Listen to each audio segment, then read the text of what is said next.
The numerous works of Bartleby collected in his multi-volume Sakayanya provide an introduction to the historical framework for Central Asian history within which Soviet archaeologists interpreted their material, from the Achaemenid period to the Mongol invasion, and later. It should be noted Bartleby was critical of the assumption that Islamic conquest necessarily led to destruction of earlier monuments. Bartleby, 1966c. Tolstov recognizes Bartleby's influence in his Po Drevnim Deltam Uksai Iaksarda, Tolstov, 1962. Pugachenkova and Reichwalitz offer a more up-to-date overview. Pugachenkova, Reichwalitz, 1990. A recent post-Soviet reinterpretation of the Hellenistic period appeared in the new journal Ancient Civilizations from Scythia to Siberia, Sverdkov, 2008, while Reichwalitz's article on the information provided by Xuanzang for the 7th century CE gives further useful references for both Soviet and more recent work. Reichwalitz, 2011. Sredneviekovy I Gorod Sredny I Azii, the medieval city of Middle Asia, synthesizes Soviet work on urbanism in Central Asia from the 6th to 13th centuries. V. M. Masson's introduction implies a greater discontinuity between pre-Islamic and Islamic periods than is argued by the authors, Belenitsky, Bentavish, Bolshakov, 1962. In the list below are many articles, monographs, and multi-author publications on individual towns from the Bronze Age to the Mongol conquest. Naturally, the materials of SAAE are relevant, with articles on the settlements of the Dashli Oasis, on Dilbergen, and Jigatip, Kruglikova, 1976 to 1984, Kruglikova, 1982. For questions of continuity and discontinuity in urban structure in the pre-Islamic period, see for instance the article of 1969 on the fortified settlement of Seysanakhr in southern Tajikistan addresses, which argues that the artisanal quarter survived the decline of the palace and temple in the early centuries CE, and presents evidence for a distinctive North Bactrian architectural school. Lipinski, Mukdinov, 1969. Diverse contributions to the history of urban development in Balk and in other cities of the region can be found in articles on fortification, building techniques, and architectural decoration. Epigraphic and numismatic evidence features extensively, as does the investigation of ceramics, metalwork, and armaments. 2 methodological interventions, on ceramics by Marshak and on architectural history by Nemtseva, are especially interesting. The former challenges dating of monuments based on the faulty dating of the ceramic layers 4, v. 6 at Telibarzu and Sagud, and notes the distortions created by historical assumptions about Islamic iconographic prohibitions. Marshak, 1971. The latter combines critical remarks on the relationship between conservation, restoration, and investigation of architectural monuments with an explicit, but uncritical, linking of the discipline to the progress of 19th century Russian imperial expansion in Turkestan, Nemtseva, 1981. Sacred landscape, the geographical spread and dating of Buddhist monuments, questions about their state at the time of, and in the period following, the Islamic conquests of Central Asia in general, and the Balk region in particular, are addressed in a number of the Soviet materials listed below. Reichwalitz's recent article provides a helpful guide to these issues. Reichwalitz, 2011, as does a monograph on Buddhism in the region from the 1st to 10th century CE. Grichev, 2002. Zimmel dates the decline of the Buddhist monasteries in Turmay to the late 4th early 5th century CE, but emphasizes the contrast with other sites, such as Ajinatip and the shrines at Kafir Kala and Kalai Kafirnigan, which she claims were in operation in the 7th-8th centuries. Zimmel, 1987. Pugakenkova's comparison between stupas located at Old Turmay and Erdem and those of Shukri Folak and T. Prustum in Balk has obvious relevance. Pugachenkova, 1967. Buddhism was not the only pre-Islamic influence on the sacred landscape of Bactria. A recent article suggests the resilience of the fire cult into the early Islamic period, although it questions its association with Zoroastrianism. Belyeva, 2011. 30 years earlier, Sarianidi attempted to reconstruct an earlier cosmography. He found evidence of a tripartite conception of the world, on the basis of Bronze Age mirrors found in burial sites around Balk. Sarianidi, 1981. Soviet articles on other Bronze Age burial sites from the region also interpreted evidence of fire cults, e.g. Klopin, 1971. An extended attempt to analyze the funerary ideology of the ancient population of Kishan Bactria Tokaristan was made on the basis of materials from the burial of Top Kona on the western edge of Jisr Kishlak in southern Tokaristan. Lipinski, Sidov, 1984.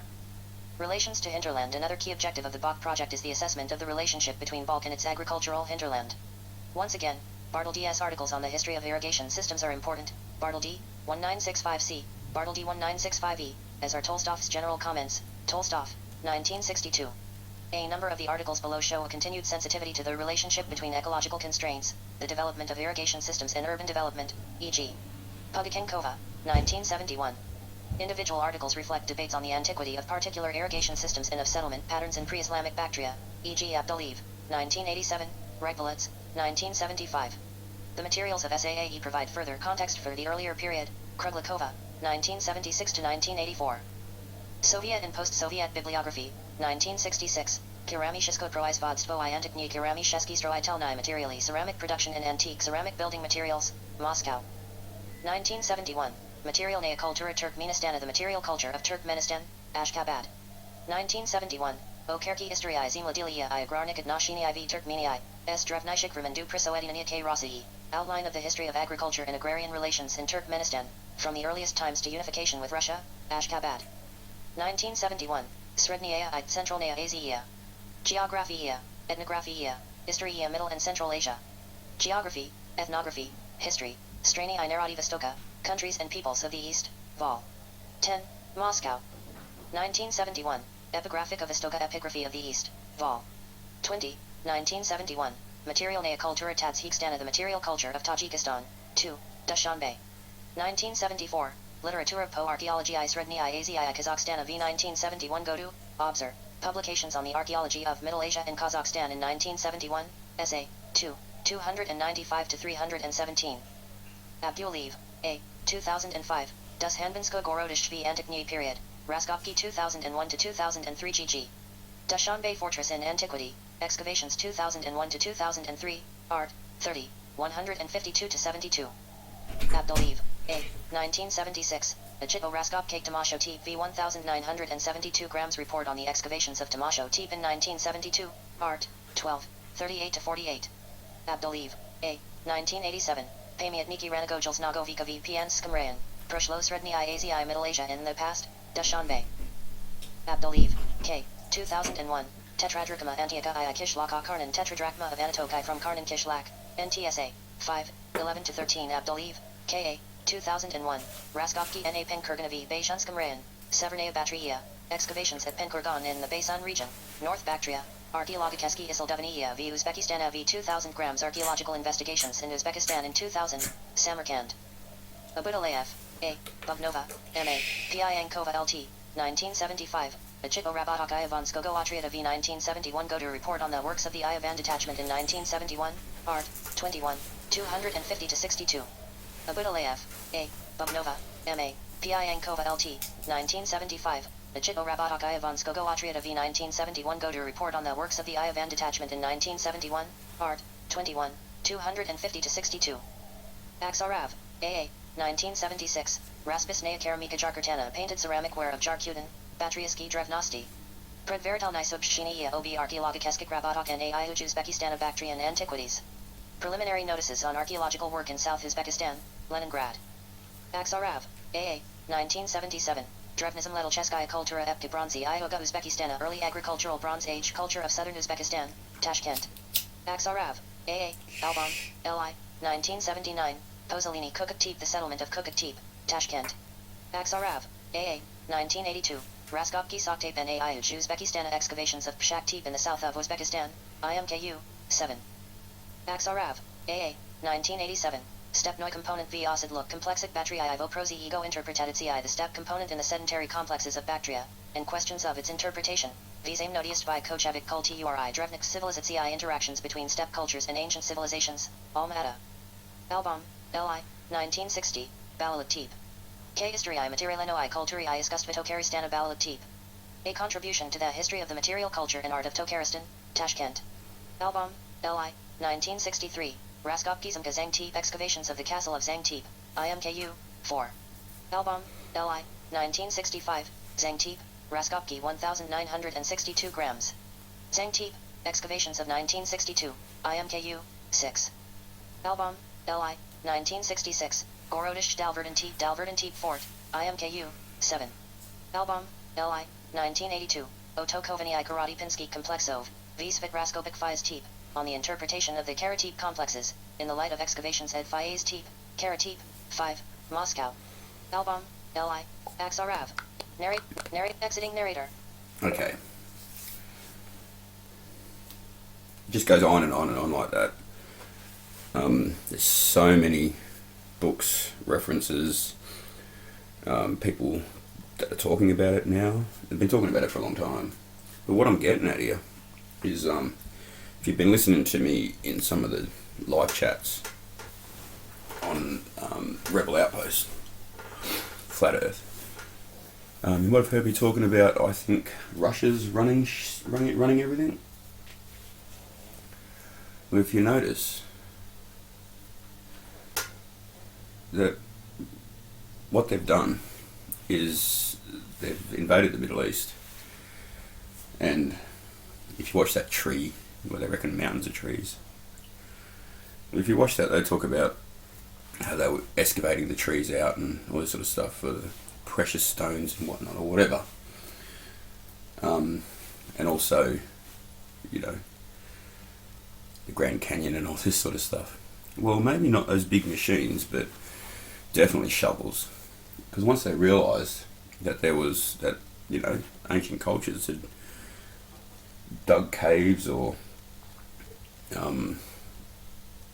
whatever, made these monuments underground and hidden or put artifacts in them and hidden the entrances, they thought, well, because like most people think that you've got these Indiana Jones like type people that went around and went through all these mazes and whatnot to find these treasures and hidden artifacts. But no, it was more like they went, right, there's something here, grab some shovels, grab some slaves, start digging, and they just dug. And you can look around through the Middle East and it's pretty apparent that it's not the original landscape, especially considering a dust storm can come through there and lift every bit of dust up. It's because they've sifted through it all, basically. But they did it in an old way. They didn't have all this machinery that we have today. It's fancy stuff. And it doesn't go back that far, and it goes back quite far into the 1600s, 1400s as well, and further probably. But if you have a look at, go through some of these, you'll start to realise that the Russian connection, the Soviet connection, a lot of these artifacts they've replaced. Some of you might have seen that in some news stories a couple of years ago, where was it the Taliban or ISIS or some, I think it might have been ISIS, going around smashing statues and whatnot, and you could see rebar in them. That's an obvious, you know, they've put their own replacement of the original, and the original's probably sitting somewhere in Moscow, and or maybe being bought, or something is sitting in some rich guy's basement or whatever. Who knows? But there is a huge amount of connection with the Soviets and this loitering, and I believe that they've well, as you probably notice through a lot of these different books and writings, there's cover-ups, changing people's cultures, changing their past stories, history, and especially through the Middle East, Asia, the Mongolians. Now, anyone who knows anything knows that it was the Tartans that were running the place, not the Mongolians. The Mongolians they were nomads. They weren't running around controlling everything. And China probably built that wall to try and stop this invasion. Not the Mongolians. I doubt that very much. And maybe the wall was even built by the Chinese, but maybe under slavery. Maybe they were made to build it because their own bones, their own bodies are in that mortar that makes the Chinese wall. So they put it down to a tyrannical emperor or whatever. I think it was just these guys coming in with their superior weaponry, knowledge, and forcefulness, and all they've done is changed history, told us what we want to hear. You got to realise that if you notice what's going on here, you've got the Soviets are the ones that are going in and doing all this, but then what comes in behind them? The British. The British come in with their new religion, their new twisted religion, because the original religion of Christianity comes from the Middle East. We all know that. Egypt, Canaan, all that. And then you've got, right now, Syria, and you've got Russia in there helping. It just doesn't fall right for me. I believe Russia's running everything from behind the scenes. They're controlled opposition. They've put themselves in the place of opposition, and it would be smart because you could do anything evil. You could do anything you want, and then you have the good guys come in and discipline you, but not really, because you're running stuff. You just get them to tell everyone, oh yeah, we sorted it. We gave them sanctions and all this sort of stuff, you know. Come on, really? No, if you're going to run the place, that's how you do it. You make the people think that you've got the bad guys under control, and no one really looks at them as they're the ones controlling everything. Everything.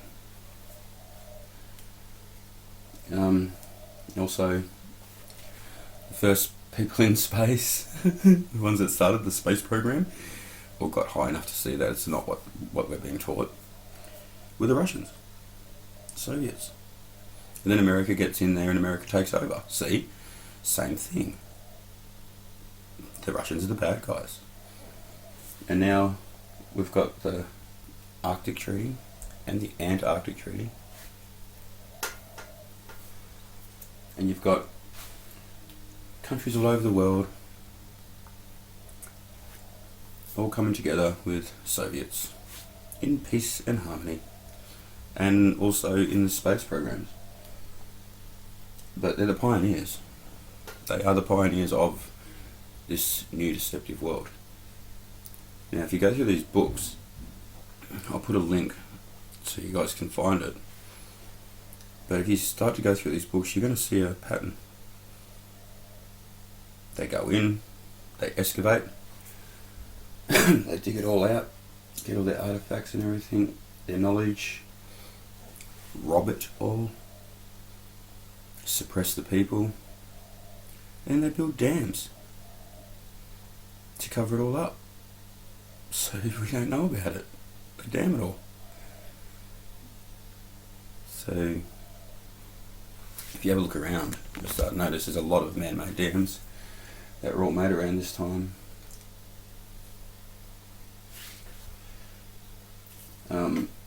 Like Lake Al-Assad, it's a dam, and they buried a lot of artifacts, a lot of old culture, and a lot of their interaction and damage, and looting, looting,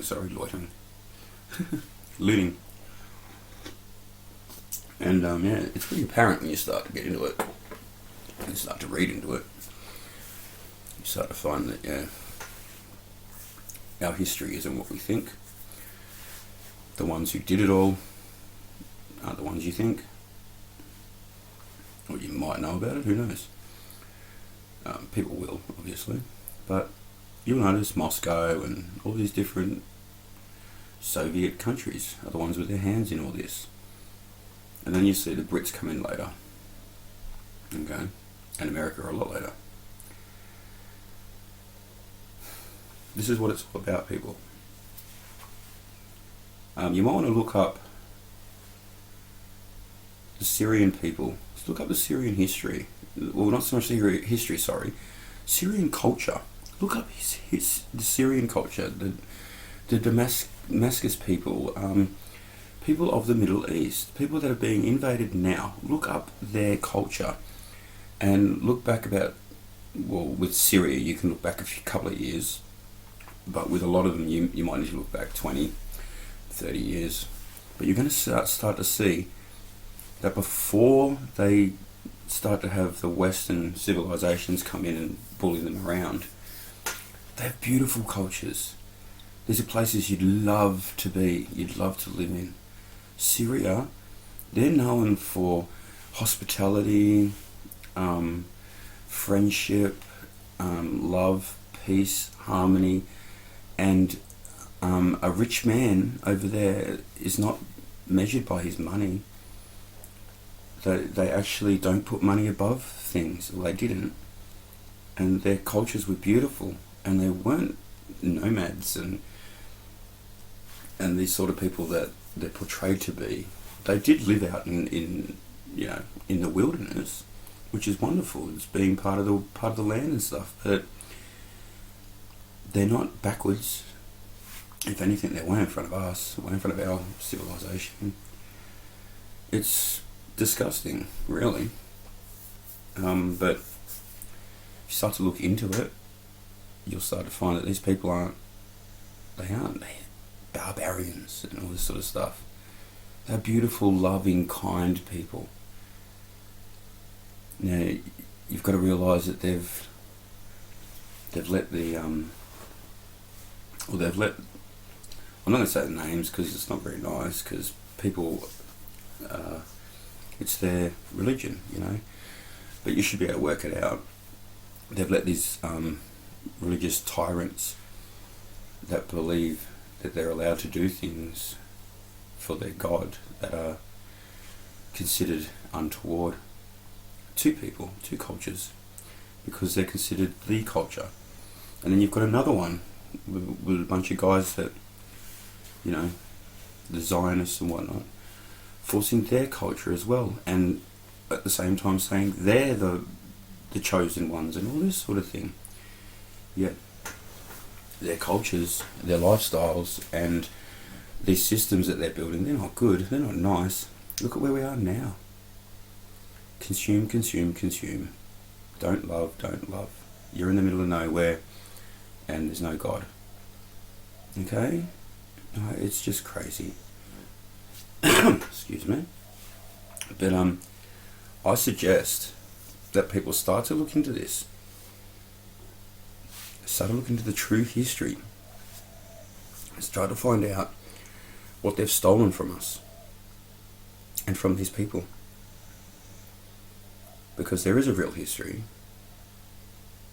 and they dug it all up. For riches, to hide it, and it goes back to like the Bronze Ages and Iron Age, and it goes through all that sort of thing, which isn't as far back as what they say. Yeah, can't be for them to have it recorded like that, because the way they tell us they get the information of the Iron Age and all that sort of stuff is from artifacts, things people have made. Well, if from the Bronze Age and Iron Age and whatnot, if they've been doing these things through the Middle East and Asia and all that, we can't be that far back. Yeah? Because if they were doing it since the Iron Age, like there wouldn't be, I don't think there'd be really any records of it. And going through the Bible, you've got the Babylonians, and that's probably what most of these statues and temples and caves with their antiquities stored. That's probably from all that time, because who knows, they might have known the flood was coming or whatever. But things survived it. We know that just from under the ocean, things that are under the ocean that obviously we didn't bury them in water, but they got buried in water. That goes with the flood.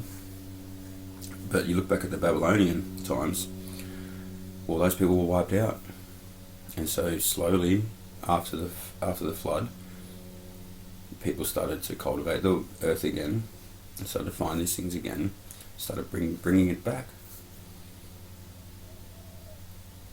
and then you've got nations establishing themselves, and they've sort of taken away. What I think they're trying to do is take away the strength and the size of the actual culture that originates in the Middle East and Asia and Africa and all that. They knock the noses off everything that, and most people know that that's because they weren't, well, they were African. They were bull noses, like mine. So yeah, That tells me that. It tells a lot of people that. Because that's the one feature on a statue or on a sphinx or whatever that sort of stands out, and you can pick a culture from it, or you can pick that it's not a certain culture, maybe not the culture that is ascribed to it. You look at Egyptians' noses and whatnot. They're not the original people that were hanging around there. They're probably the ones that they've brought in to like the place, use them as their slaves. Because, maybe they were all Russia and all that. Well, you've got the Tartans. If you don't know anything about them, I suggest you go looking into them. They were the ones that ran the place, and they were probably the Babylonians. But we're coming full circle, everybody. Everything's coming out. The veil is lifting. And like I was saying earlier, you might want to start going through these books and writings of people, because they're speaking out about it, they're exposing it, and they're letting you know subtly and straightforward in many cases that it's Soviets. It's just, for me, it establishes what I think about who's really running the place.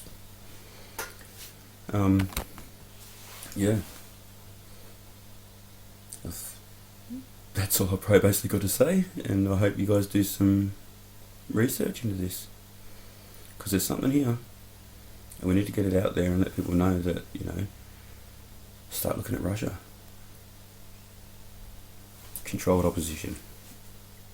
That's all I've got to say. Love you all, and I'll see you later. Bye.